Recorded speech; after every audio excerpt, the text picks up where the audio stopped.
Hi, it's me, Marie. Tamad pero mukhang pera. Magsisipag-sipagan nga ako dyan kasi wala na akong pera. Magpupunas lang ako dyan ng lamesa kasi sobrang kalat. And kakatapos lang namin kumain dyan. Tapos lang ako dyan magpunas at nilaban ko na yung basahan. Pinunasan ko na pala dyan yung kamay ko kasi basa. Dyan sa part na nga pala yan, nag-ayos ako ng mga sapatos kasi makalat. Pagkatapos ko nga pala dyan, nagpakain na ako ng gamot sa mga hayop kasi kailangan nila ng gamot. Pero ayaw kumain ng pusa namin dyan kasi maarte, diba? Pinipilit ko pa. Pinakain ko pala kay Walter dyan yung gamot tapos hinahanap ko dyan yung aso ko. Tinatawag-tawag ko tapos ayaw pa rin lumapit. Yung pala nagkakalkal lang ng basurahan sa laundry. Kadiri. Tinayo ko na nga pala dyan kasi ayaw talaga lumapit. So yun, lumabas siya dito. Tapos yan, try ko pang pakainin yung aso ng malaki and then kinain naman ng aso maliit. Sunod ko nga palang gagawin ay maglalagay ng tubig sa tubigan.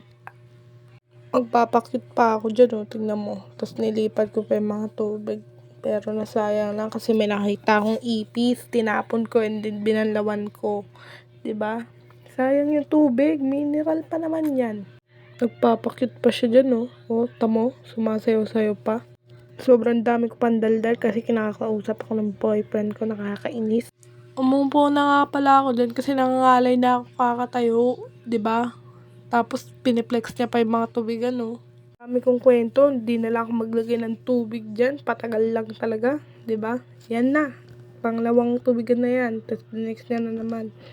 Daming alam. Nung naubos nga pala dyan yung tubig sa galon, pinalitan ko na, tas ako din nagbuhat kasi malakas ako eh. Nag-stretch pa talaga yan siya, akala mo talaga, pero nabuhat niya naman. Perfect. Patuloy ko na nga dyan yung paglalagay ko kasi tinatapad na ako sa mga part na yun. Napapagod na din ako yung mga paa ko.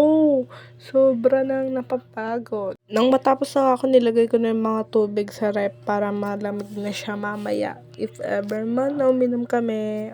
Kala mo talaga nagre-restock ng grocery, no? Inggit yarn. Pinakita ko pa nga dyan yung rep namin madumi. Ayan, no? Tignan mo, pinapagyabang pa niya. Pinagyayabang pa yung rep, no? Tubig lang naman laman. Dito na nga nagtatapos ang aking video. Salamat sa panonood.